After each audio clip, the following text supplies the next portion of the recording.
iman kepada hal-hal sesudah mati.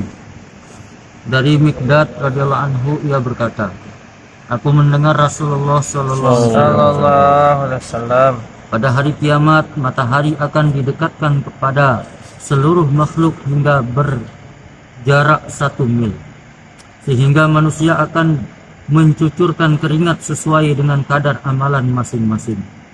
Di antara mereka ada yang keringatnya sampai ke mata kaki, ada yang keringatnya sampai lutut, ada yang keringatnya sampai ke pinggang, dan ada pula yang dikekang oleh keringatnya sendiri sampai ke mulutnya.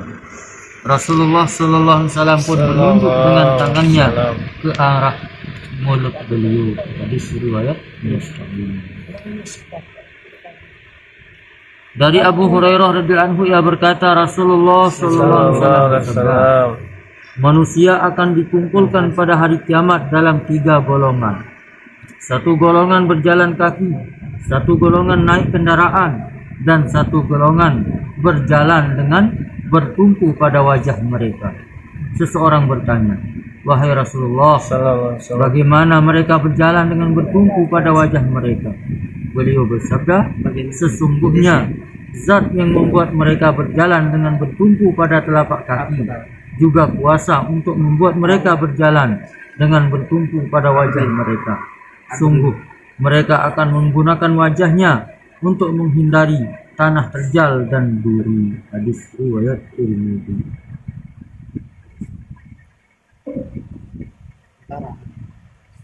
Salat sunnah bernafilah.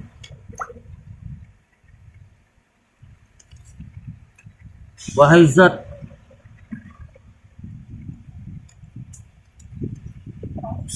yang tidak bisa dilihat oleh mata, yang tidak bisa dicapai oleh khayalan, yang tidak bisa digambarkan oleh orang-orang, yang tidak bisa diubah oleh peristiwa, yang tidak takut kepada bencana.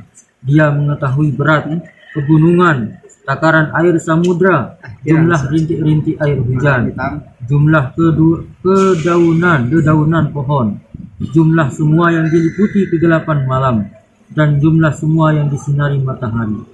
1 lapis langit tidaklah bisa menyembunyikan lapisan langit yang lain darinya.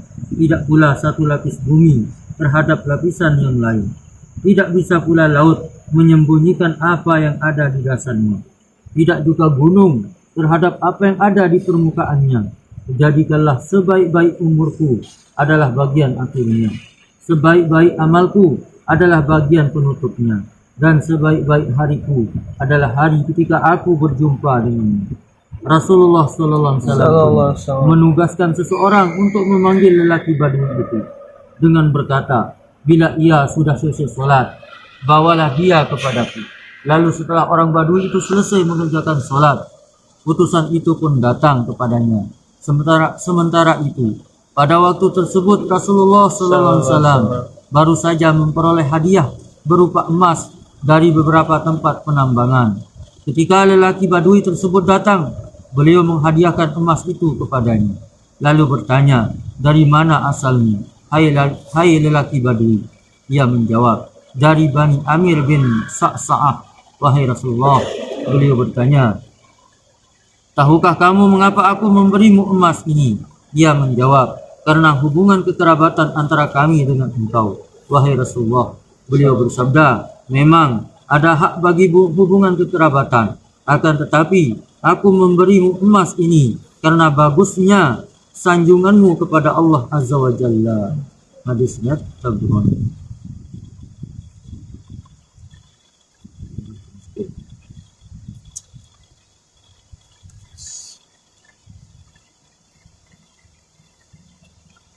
Dari Abu Umamah radhiyallahu anhu, ia berkata, Rasulullah sallallahu alaihi wasallam bersabda, aku berpesan kepada khalifah sepeninggalku agar ia bertakwa kepada Allah SWT. Aku juga berpesan kepadanya mengenai kaum muslimin agar ia menghormati yang tua di antara mereka, menyayangi yang muda di antara mereka, memuliakan yang alim di antara mereka, tidak memukul mereka sehingga membuat mereka terhina, tidak menjauh dari mereka sehingga membuat mereka ingkar akan kebaikan-kebaikannya, tidak mengebiri mereka sehingga keturunan mereka terputus, dan tidak menutupi diri dari mereka, dan tidak menutup diri dari mereka, sehingga yang kuat di antara mereka memakan yang lemah. Hadis itu. Dari Abu Hurairah radhiyallahu anhu bahwasanya Rasulullah SAW bersabda, janganlah kalian mencabut uban, karena ia akan menjadi cahaya pada hari kiamat.